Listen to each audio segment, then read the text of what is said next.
Welcome to the Strangers on the Way podcast. I am so excited to have today's guest. I feel like we could go in so many different avenues based on her experience. But Ann Beall's joining us today. I met her at an author fest at my local town's kind of author festival a couple of weeks ago. And her station was next to mine, and she had all a variety of books. So she's an author and an entrepreneur. Really, really insightful topics, really relevant topics, I would say you cover. And so, welcome to the podcast. Really excited for our listeners to get to know you. Well, thank you so much for having me. I really appreciate it. Would you just start off sharing a little bit about you, your experience, anything that you're passionate about as we get started? Yeah, so as you said, I'm an author and an entrepreneur. I have been in the market research industry for about 30 years, and I have owned my own market research company for about 21 years and have done a lot of really interesting projects. I've always been a big believer in actually collecting data to answer questions. And so a lot of my books have data in them. And as you know, I have a wide range of books, everything from my Cinderella Didn't Live Happily Ever After, which is a data analysis of the hidden messages in fairy tales, to my recent book. Yep, there you go. My recent book, which is Embracing Calm Meditation Journeys for Inner Peace. So, So eclectic. powerful. Could you share about how did you get to researching fairy tales? And then what did you find in your book? A little teaser for our listeners. For sure. So I, kind of had a stressful day at work and was just thinking to myself, I think I'll read some fairy tales. I kind of, they sort of remind me of childhood and some of them are just fun. And so I started reading these fairy tales and then I thought, well, that's kind of interesting. I'm kind of seeing a pattern here. And that's interesting too. And then I thought, you know what? I'm going to take the Grimm's fairy tales, which there are over 200 of them, and I'm going to analyze them for what are the major things going on. For example, who has power? Who's good and evil? Who marries up and why? How are power and, goodness and evil related? Things like that. And I started seeing some really interesting patterns. For example, I learned that in general, powerful males in fairy tales are generally good, but powerful females in fairy tales are generally evil. That's one of the things we found. Mm-hmm. I remember being at the Author Fest and you'd mentioned that to us, and I was like thinking about even the Disney fairy tales, and I was like, oh my goodness, you're right, like Ursula and Cruella, and I was like, oh my goodness, and why do you think that is, or like, what have you noticed, what have you gleaned from that, and how does it affect culture even? Because I know stories create culture and beliefs even, and so yeah, I would love to just hear more about that. Well, I think this happens because we have a bit of an uneasy relationship with female power. So I think there is a little bit of that going on. I think that we expect women to be kind and sweet and gentle, and we expect them to be like Cinderella. We don't really think about women as being powerful and as leaders and as people who make tough decisions and as people who, we don't think quite like that. And I mean, it's so easy to hate a powerful female boss. It's so easy to hate a powerful female politician. It's so easy to dislike these kind of people because they don't really adhere to sort of female stereotypes. In fact, I think they have to go out of their way to seem nice, but yet effective. And any woman who's ever been a leader has really had to grapple with it. So I think that's part of the problem. The other part of the problem is that, the Grimm's fairy tales are in fact written by the Grimm's brothers. They were actually rewritten many times. Interestingly, we can see from the Cinderella tale, the Cinderella was rewritten, I don't know, 7 or 8 times. As the writing was progressing, what we saw was that Cinderella got fewer and fewer dialogue parts. She spoke less, and the evil stepmother got more dialogue and spoke more. So we kind of, I think part of it is who writes the tales, and part of it is unfortunately part of culture. And I do think it shapes culture because I think we do have reactions to strong women. And so, yeah, it's interesting. People like to tell me, and this is one of the things you might think, which is, well, the fairy tales are old. I mean, they're old, they reflect a different time period. Why do you even, why do you even go there? And actually, the reason we go there is because those fairy tales actually have, they have stood centuries in terms of being popular. And in fact, the versions of Cinderella, and there are 1,500 versions of Cinderella across all around the world, but the versions of Cinderella, and I'm thinking about more recent ones that have tried to make her a little bit more feminist, and she was an entrepreneur. Amazon put out a version where she was an entrepreneur, and that flopped. The traditional tale of Cinderella is the one that makes all the movie at the box office. So we do actually like old fairy tales, and they have stood the test of time, and they are the most popular. Wow. Do you think there's a reason like innate in us where we identify or see ourselves in these, or like why do you like, or do you think it's just cultures like, no, that's not how it's supposed to be, so it, the entrepreneur Cinderella, for example, didn't succeed. Like, do you see some, I don't know, like something innate in human nature, or yeah. Yeah. It's a really good question, and I don't know the answer. I think what we're dealing with is centuries of gender roles, and so we're dealing with centuries of men being the stronger gender, physically stronger, and we're also dealing with the fact that most societies are male dominated, and so in fact, I think, is it innate in us that women became more nurturing and men became, the dominant players in the society, and the ones who are typically at the highest levels in government and companies and whatnot? I don't know. But I do know that there's probably in all of us, and I say all of us as in women, I think there is a feeling of, oh, wouldn't it be nice to be saved? Wouldn't that be kind of nice? Wouldn't that be nice to be taken care of? Wouldn't it be nice to find a Prince Charming who adores us and takes care of us? And I think for a lot of men, wouldn't they like to save a woman and take care of her and provide for her? And I think that kind of stuff is part of our psyche. It's part of who we are. And I think we learn these fairy tales very early. And at some level, we kind of identify with them. I thought of it as a little girl about what my wedding would look like. And if I showed you pictures of my wedding dress, you would say, you wore a Cinderella dress. I did. Absolutely. Yeah, it is amazing. Like, it seems like it's almost woven in some, yeah, fabric of who we are, or there's this, I mean, even like women, they're generally weaker physically than men in some capacities. And Yeah. so there is like this, I don't know, that comes into play where we actually do need protection in some ways. And actually, like women have been exploited and abused on the other end of the spectrum too, because they can be taken advantage of. So it is like really fascinating. As you were talking, in my role, I've actually been seeing a lot of women being put in places of power where traditionally men have had those roles. Mm. And I'm seeing it all over, and it's really neat in my job. I kind of get a national like scope and then a global to some extent. And I know this year we have 62 elections across like all of the 62 countries have elections. Mm. And I'm very curious because I just have this hunch more women will be elected in this kind of in this round. And then I'm seeing it happening in just different positions of power and leadership. And as I talk to women, there's still this like, I don't know if I'm qualified and I don't know if I'm ready. And I'm like, oh my goodness, like I see so much potential. They're brilliant. They're great leaders, and women are really collaborative, and there's a lot of strength in that. So I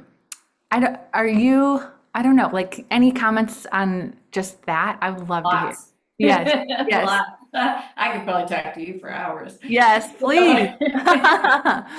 So yes, I think that women in general tend to have less confidence than do men. I think that's been shown actually in psychological research. That's certainly been shown in terms of, I think, our everyday experience that we as women, I don't think we tend to get the level of encouragement that men get. And I think part of being male and being kind of, masculine is about being confident and forging ahead and not admitting weakness. And, that's actually really good stuff to do. I think women, we tend to read people and like, am I good enough? Should I do this? Is this a good idea? You know, we don't just forge ahead, and that's part of the female stereotype, is being sensitive to other people and being, caring about what people think, and kind of trying to judge the situation. But also keep in mind, we haven't been in positions of power. We don't have a lot of role models to look up to and say, I can see myself there, and men do. And so I think it's a combination of things that are going on. Years ago, very early in my career, we did research on role models, and we found that when women had seen a role model, even in an advertisement on television, but just a very brief advertisement, they tended to actually describe having more non-traditional career aspirations. Whereas when they saw a more traditional role model, they tended to espouse more traditional career aspirations. That was after one advertisement. And you can imagine how it is for us, in this day and age. We don't see as many, powerful women. So I think there's a combination of things going on that kind of lead people to that. But I do think women are coming into their own. And I do think women are saying, you know what? I don't think that's being handled well, and I could probably do a really good job with that. And I've really been so impressed with some of the local female politicians that I've come into contact with. Very impressive, really great. Wow, that's fascinating. Yeah, wow. That makes a ton of sense. What other research have you done over the decades that just stands out to you, or maybe something that you didn't anticipate like gleaning, but came out in the research? Any fun? So we have an election coming up, Yes. and the last time we had an election, I was really interested in who follows the rules and who doesn't, and who gets punished and who doesn't. And that Mm, led to an analysis of fairy tales and folk tales all around the world. Now, cool. Grimm's fairy tales is primarily European, but it turns out that actually those fairy tales are pretty common all around the world. But I wanted to kind of branch out and just take a look. So with the next book that I did after the Cinderella book was a book called Only Prince Charming Gets to Break the Rules, where we Mm, looked at 200 fairy tales and folk tales all around the world. And then we analyzed who actually breaks the rules in fairy tales, males versus female characters. And then we looked at who gets punished and how severely. And I was just really interested in whether culture is giving males and females differential messages about breaking the rules. And so you'll not be shocked to find out that in fairy tales and folk tales all around the world, and this was no different whether it was in Asia or Africa or Europe, or North America, that basically male characters break the rules more than female characters. And then when we looked at who got punished, in general, although females break the rules less than males, they tend to be punished really harshly. Whereas male characters actually either they get rewarded or they don't get punished at all. And I think that's a pretty big message to be giving to people. And we looked at 200 fairy tales and folk tales, but if you think about it, the people who get punished in the Grimm's fairy tales, the stepmother, the basically the woman who has power is typically the person who gets punished. mm. Wow. Oh, that's really, really interesting. Huh. I'm like, as you're talking, I'm just flashing to like this, like elementary school even. Yeah, yeah. And the boys that got punished were like very often funny. And it was almost like this, yeah, they still had, like, they were getting in trouble, but there was almost this notoriety to them. So that is fascinating. Wow. Yeah, and I think we looked actually at sort of, modern life, and we were able to show that in fact, women and well, boys and girls actually in school, boys do misbehave more than girls. In fact, teachers expect girls to behave. That's an Hmm. expectation of girls that they behave. And so, it really starts out early. We expect boys to be boys and do a little misbehavior. Mm. We expect them to kind of be a little rambunctious. We expect that. And what's really interesting was that we were able to show with lots of research that had already been conducted by a lot of really great researchers, people who break the rules as children actually tend to earn more income later in life, regardless of gender. So be kind of a little bit of a rule breaker as a kid, and typically you will be a very high income adult because Hmm. breaking the rules is actually associated with high income. Wow. The companies that break the rules, Airbnb, Lyft, Uber, they break the rules, right? And they have been very successful. And that's part of being successful, is taking chances and risks and doing things outside the box. That's amazing. So, people who do you think it's because yeah they are thinking outside the box? That's the innovation, the creativity, like in I think that, so if you look at the gender stereotype for male is to be independent, to be, a little bit, you know, not maybe to challenge authority, be independent, be kind of questioning, be, you're a lone wolf. That's kind of a rule breaker. The female, and a lot of these companies are run by pretty aggressive men. I think females, we are more sensitive to other people. We're described as more nurturing. We're described as, being more kind of, helping. You notice with girls that girls are like trying like include other girls, and they're, kind of try and be nice, and that's the stereotype, at least. That's not really a rule breaker. That's probably a rule follower, because if you think about what greases the wheels of society, it's following the rules, right? That's, we all get along better when we all follow the rules, and the people who don't follow the rules are cause issues for us. So that's, I think, a little bit of the gender stereotype kind of leads you in two different directions. That's so fascinating. Okay, so as you're talking, I a friend and I are planning this cohort for singles, and just we feel like we're in our 30s, and there's people like 30s and 40s, kind of a group that we run, and a lot are single, and I think there's a lot of fear because we've seen just like a generation divorced. But I'm like, why? Because I'm just like, why are there so many single people now? Is it just that fear? But then I also feel like there's this, I don't know, I'm an independent female. I've learned how I have my like housing, I have my car, I have my job. Like I know how to live on my own. I would consider myself a leader.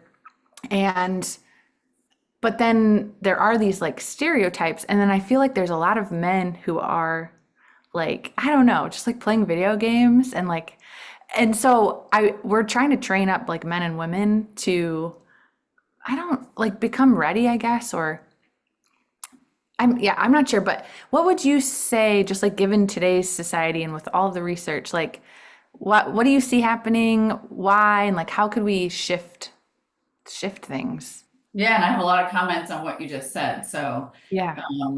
so marriage is primarily, it was an economic institution, right? So it basically was, and I studied love across the, the centuries, actually. You And studied love. yeah, yeah, I This is have a, amazing. yeah, yeah. As you look at actually what love has many different definitions, but I mean, courtly love was something where a man basically had a love for a princess or a lady or something, and he would never think to have sexual relations with her because that was disgusting. He had a pure love, and it was all about kind of wooing this person, but there was no chance of having any type of emotional or physical connection.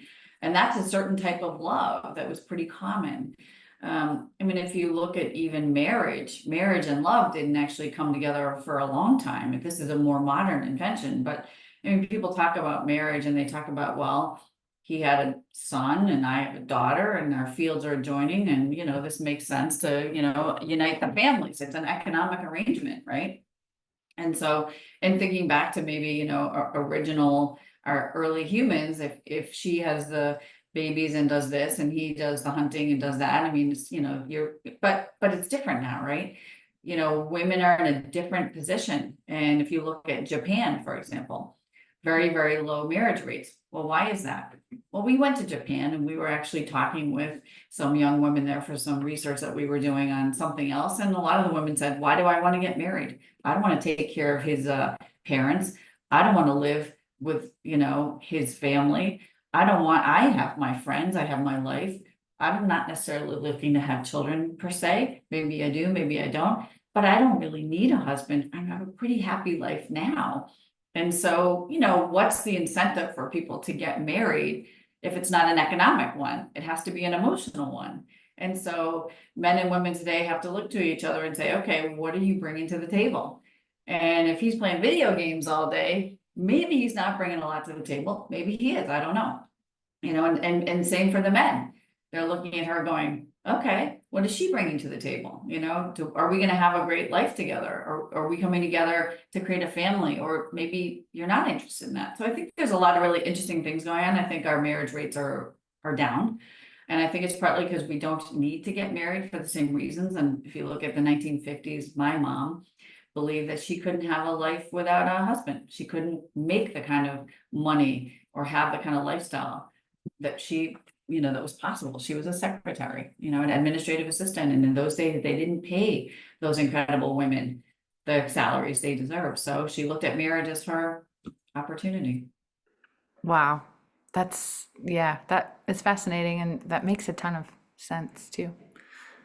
Oh, you know everything. This is so fun. I love it. What have you personally gleaned just as like in your work as you've been studying, like what has been the most meaningful for you, like just personally, what's resonated the most with your life and personal meaning and I am coming to this place where I am being less hard on myself and also less hard on the people around me. So I really feel like I'm trying to embrace self-compassion. I've actually been writing a book called Embracing Self-Compassion to get people on meditation journeys where they kind of forgive themselves or go easy on themselves or kind of look at themselves differently, because I think we're pretty hard on ourselves. And I think we as women are particularly so. And I think society has a little bit encouraged that level of criticism of our appearance, our activities, everything. And so I think that's one of the things that I'm coming to is I'm a few years older than you, obviously. And so I'm kind of coming to this place of, I think we need to be, we need to be a little kinder to ourselves, and we need to kind of not look at ourselves so harshly. And I think as women, we tend to do that. So that's something that I'm kind of working on as a writer. I find the more self-compassionate I am toward myself, the more I'm able to actually really be thoughtful in my memoir pieces and be thoughtful in, the works that I provide, because I don't think, it's easy to look at things as very, villain, and victim, but it's not quite, like that. wow. Yeah, we're all really complex and I do think it's amazing. Like my brother last year, one day he was just like, Lauren, I'm gonna stop judging people. And it was just like he's like, I just had this revelation. Like, I don't know where people come from. I don't know what they've walked through. I don't know what they're walking through. And so it was just really beautiful. And I've really seen him put it into practice. And his life is so fruitful because of that, even that heart posture. Um, and and then doing it with ourselves, like if we actually think about how far we've come facing the things that we face, it is really remarkable. So I love that that's a topic, and I've heard a lot about it in like circles kind of lately. It seems like Yeah. it's on the rise, which is beautiful. Because you're right, like if we actually have compassion and love ourselves, it's way easier to extend grace to others. Could you share about, so you talked a little bit at the Author Fest about how you just, with the meditation piece, the work that you're writing, it's kind of just come to your mind, which is so fun. Could you share a little bit about that and like what you've been writing about and in regards to the mind and meditation? Yeah. I find the best writing is the writing that seems to come easily in some ways. And so for me, at least I kind of, I feel that even the self-compassion work, I just feel like there's just something that just needs to be done. And I sort of feel like I'm really just channeling in some ways something greater than myself. And so that's just a lovely feeling. Probably that explains why it's doing so well in terms of its reviews. It's getting really great reviews, and people are saying that they start their day with it or they end their day with it. As a way to kind of like reset their heads, because I think we exist kind of in a place of we're rushing here and we need to go there and we have to do this, and oh my goodness, I forgot to do that, and oh my gosh, and I think we all need to just calm down and take a minute and just breathe. And I mean, in my case, I like to do the journeys myself and just let me go to an apple orchard for a few minutes and kind of be peaceful and start my day nicely, you know? But yeah, these things just, they seem to kind of flow out of me when I do them. I've been working on as I mentioned, the Embracing Self-Compassion book, and it's like, I just suddenly will have this great idea and then, which is wonderful.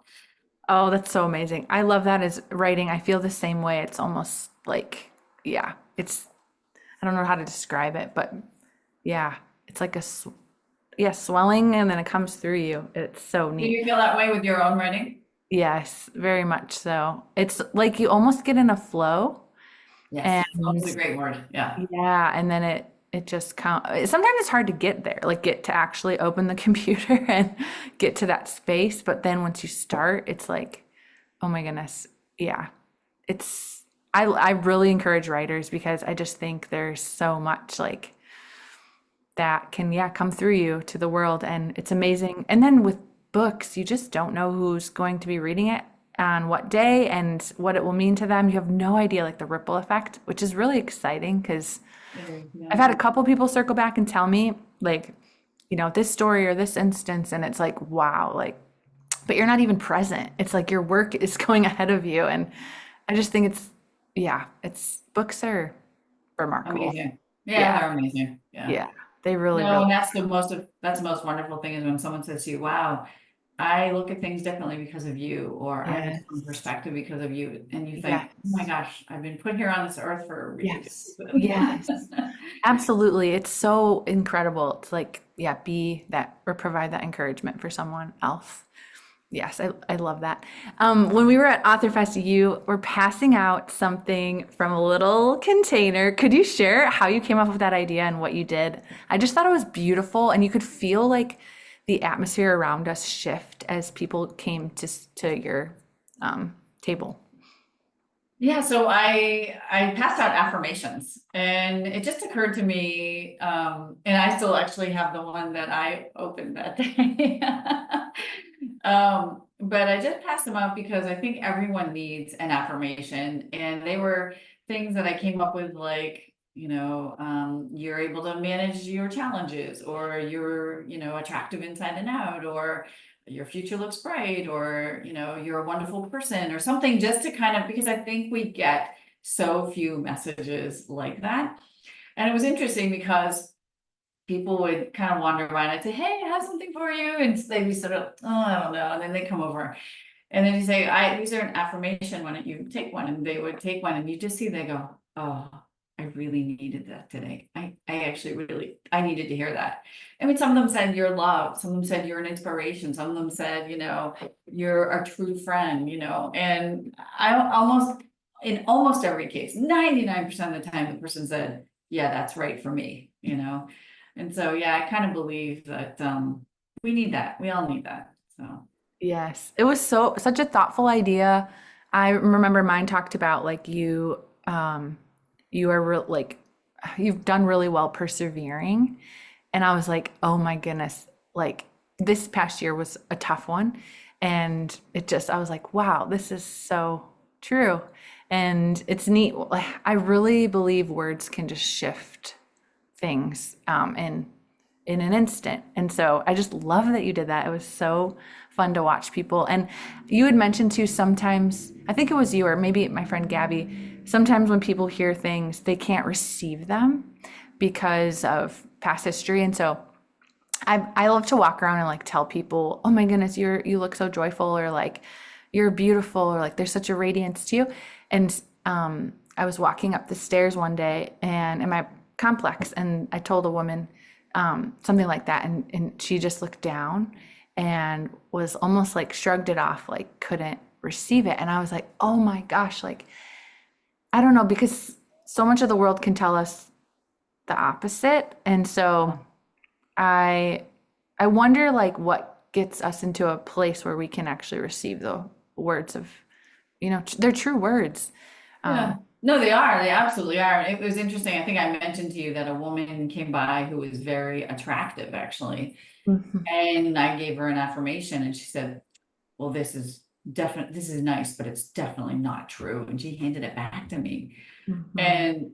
And it said, "You're attractive inside and out." And I thought, oh my gosh, you need to hear this because Yes. you actually are attractive inside and out. And you could just tell she couldn't get to that place. Yeah. I'm still glad I gave it to her because I think at some level, maybe she did hear it and maybe she did take it somewhere and maybe she thought maybe she'll think it's true one day. I hope so. You know, we all deserve that. But yeah, you have to be in a place to receive it, but I think we get a lot of messages, you know, and so at some level we take in some not so great messages and we take in some really great messages. And I'm trying to just give some more positive because we take in so many negative ones. Yeah, that's so true. Yeah, I hope, yeah, little seeds, right? You just never know. You never know. And you know, you have a conversation with somebody and they'll tell you years later, I remember you said that to me. Yes, that's so true. Yes. Oh, spreading, yeah, the joy with words. I don't know if you have your book handy, but would you be willing to lead our listeners as we close just through one of your visualizations? Sure, let me go grab Okay, it. yes, I love it. I'm so excited. Um, yeah, whichever is your Absolutely. So this is favorite one. the Embracing Calm. Grace and Calm. We'll link every into your website too in the show notes. Sure. Do you have any specific journey you might like? Would you like to go on a luxury rail trip or into a rose garden or Oh, I love on a these. hot air balloon or I bicycling on the love lake? it. Oh my goodness. So many Let's do, options. I love adventure. Let's do the hot air balloon. Let's do it. Okay. So here we go. All right. So this is Journey 14, hot air balloon. Inhale slowly, counting to 3, filling your lungs with air. Exhale gently, counting to 3, releasing any tension. Repeat this process, taking 3 deep, purposeful breaths, allowing your body to relax more deeply with each one. Imagine you are going to take a ride in a hot air balloon. Your journey begins as you're driven to a remote rural area in the early morning. It's still dark outside. As you arrive, the sight of 2 magnificent hot air balloons captures your attention. They are colossal, each standing about 70 feet high and 55 feet wide, rivaling the height of a 7-story building. The darkness accentuates the silhouettes of the balloons against the starry backdrop. Each balloon seems to emit a soft glow from within, casting an ethereal light that illuminates its surroundings. You realize it's the flame nestled within each balloon, igniting and filling the chamber with hot air that creates this beautiful sight. Their vibrant colors and intricate geometric designs are striking against the night sky. Ropes tether each corner of the balloon to the ground, anchoring them before their ascent. The night air is crisp, carrying with it the earthy sense of the countryside. A sense of anticipation builds as a few other passengers arrive, each sharing your sense of excitement and wonder. You climb into the spacious basket of one balloon. Divided into 2 compartments, the basket can hold 8 people in each section. The atmosphere is one of adventure, with passengers exchanging smiles with you. The balloon operator, a seasoned expert, instructs the ground crew to unhook the balloon from its ties. As the operator ignites the propane flame beneath the balloon's opening, a gentle warmth fills the air. You feel the basket rise, ascending slowly into the dark, pre-dawn sky. The second balloon also begins its ascent, floating gracefully in front of you. Gradually, you rise above the treetops, carried by the wind. The sensation is one of utter weightlessness, as if you and the balloon are a part of the air itself. Ascending to a height of about 1,500 feet, you float over a patchwork of fields, small houses, and winding country roads. You feel the chill air around you, but it's invigorating, and you take a deep breath of this clean air. As the sun rises, the horizon transforms. The dark sky gradually gives way to the first hints of dawn's light. The golden sun peeks out, casting a warm, soft glow over the landscape. Over the next half hour, the sky becomes suffused with light, painting the other balloon with golden shades. You admire this extraordinary view. Floating in the balloon, you experience a profound sense of peace. The quiet is occasionally broken by the sound of the propane flame, a brief roar that sends more heat into the balloon, gently lifting it higher. Mostly, however, the journey is filled with a blissful silence, providing a rare opportunity to feel you are part of the sky. Floating above the landscape, you see fields where cows, horses, and goats graze freely. A farmhouse is off in the distance. From your elevated perspective, the world transforms into a miniature scene. Trees, bushes, and buildings shrink to toy-like proportions, while the animals meander like tiny figurines. Below, you notice a small family tending to their field up beside a stone house with their dog playing nearby. As you drift closer to a quaint cluster of homes nestled in the rural landscape, you see several children below. With boundless energy, they scamper along the ground, their eyes fixed on the balloon like tiny adventurers chasing a floating dream. Excited waves and cheerful shouts rise up to you, carried by the gentle breeze. You can't help but wave to them, feeling an instant connection as you share in their unbridled joy. The other balloon, vibrant and colorful, drifts gracefully against the gradually brightening blue sky. It gracefully moves in sync with a gentle breeze, sometimes gliding up or down or swaying vertically, adding to the enchanting scene. You marvel at the world from above. The balloon operator shares that the journey is at the whim of the wind.